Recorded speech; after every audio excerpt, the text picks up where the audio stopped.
welcome to the tutorial on installing gem5 in SST.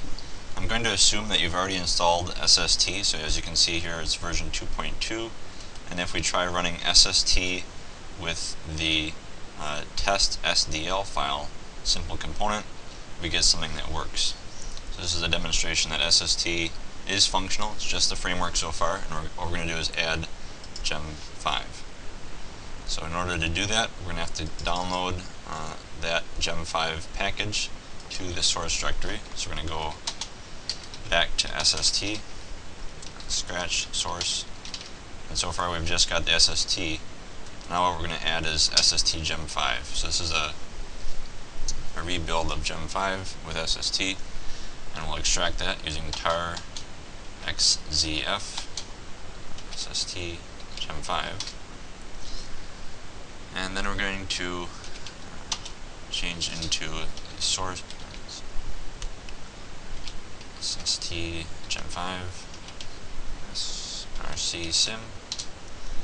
From here, in this directory, there's a file that we're interested in called nicmu. So we're going to do ln-s home SST scratch src.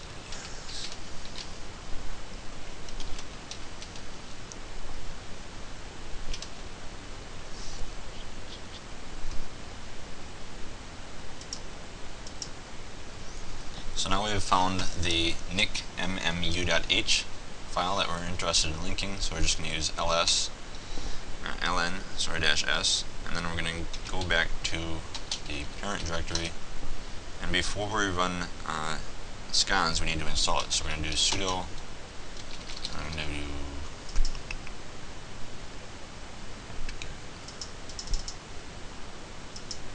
so here we're installing the packages scans, swig, and python 2.7. That's 55 megabytes roughly.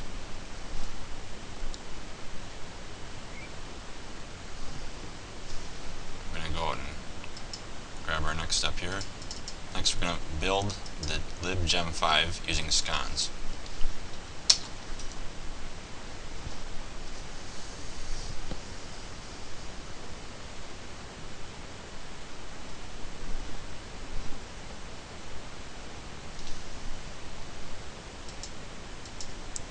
So we just finished the scans build x86 libgem5, and now what we're going to do is edit the LD library path, which we edited earlier. So we're going to do gedit and bash rc.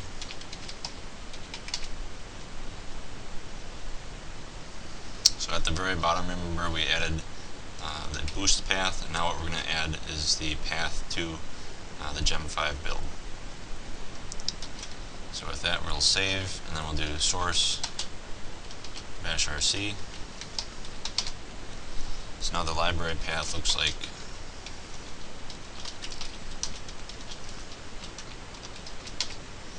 it's got the boost and gem5. And then we're going to make a new link. We'll do ln, grab the full path here.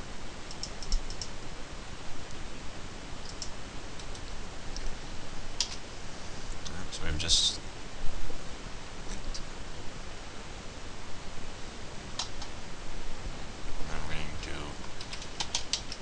to scratch, SST scratch,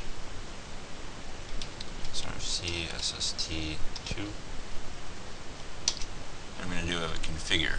This is the same configure command we ran when we initially installed SST, but now what we're doing is we're reconfiguring it with gem5. So anytime that we add a new package to the framework, we're going to rerun this configuration. So this is SST with boost, with python, and now with gem5.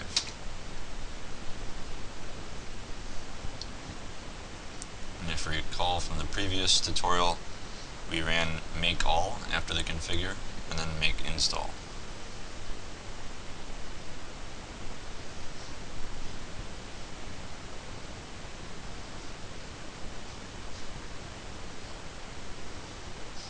Obviously each time it's going to take longer because there's more things to install.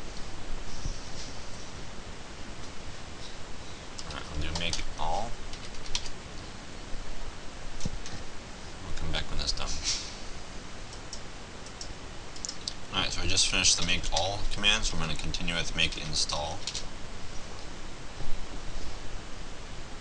Once that's done, we have another edit to the library path to make. So we're going to open up the bash rc.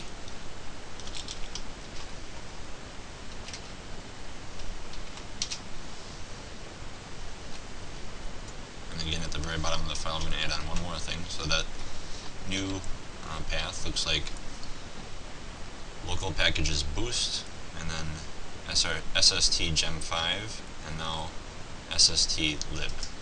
So this is our new bash rc, and we'll look at that. So now our library path has got all that stuff in it. I'm going to go back to scratch, SST scratch, and so now potentially we could run gem5, but we need one more thing, and that's the SDL XML file. So we have to install Subversion because the XML file doesn't come with SST installation. So we're going to do sudo apt-get install Subversion.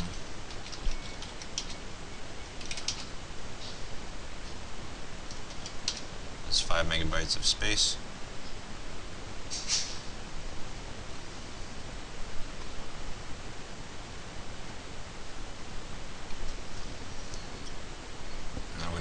Get the path for SVN, the repository. So this is what you get from Google Code.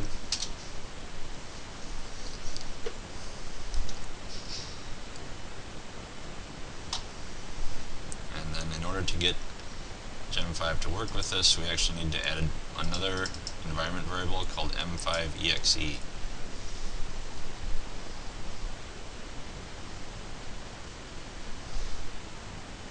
We'll do that once the SST SVN is checked out.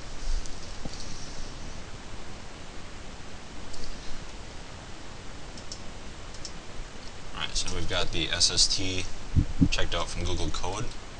Now we're going to go into one of the directories that we checked out. And in this, there's this make file, so we'll type make. So that's the application that we're eventually going to run. I've got .hello, ./hello available. So that's the last output here. After all this good stuff is goodbye Mike, and that's what we're going to see when we run the SST simulation with this XML file. But as I mentioned, we're going to add a new variable. So we're going to type gedit. So we'll go back into bash rc and we'll do another export m5exe equals, and then the path that we're interested in here. So that's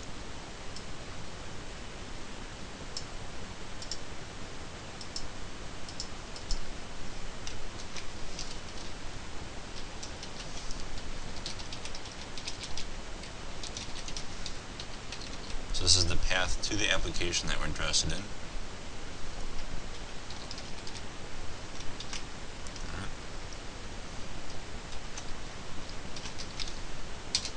We'll type source bash rc to get that available. So now we've got the library path set and m5exe.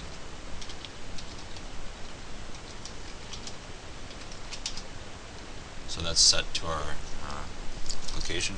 Now we're going to go back to the home directory and go into SST. There's two directories. We'll look at local, SST, and then bin. So again, this is where the SST executable lives. So we'll be able to type the following. This is SST with the SDL file being supplied from that SVN checked out, and then we need to specify the library.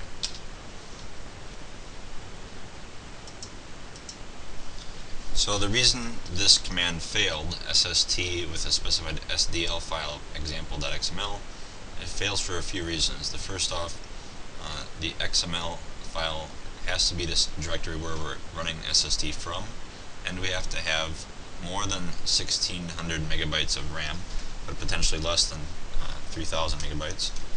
So I'm going to go to a different directory, and that's the directory where the XML file lives. So again, this is example.xml, that's where that file is. And now if we run SST, but from the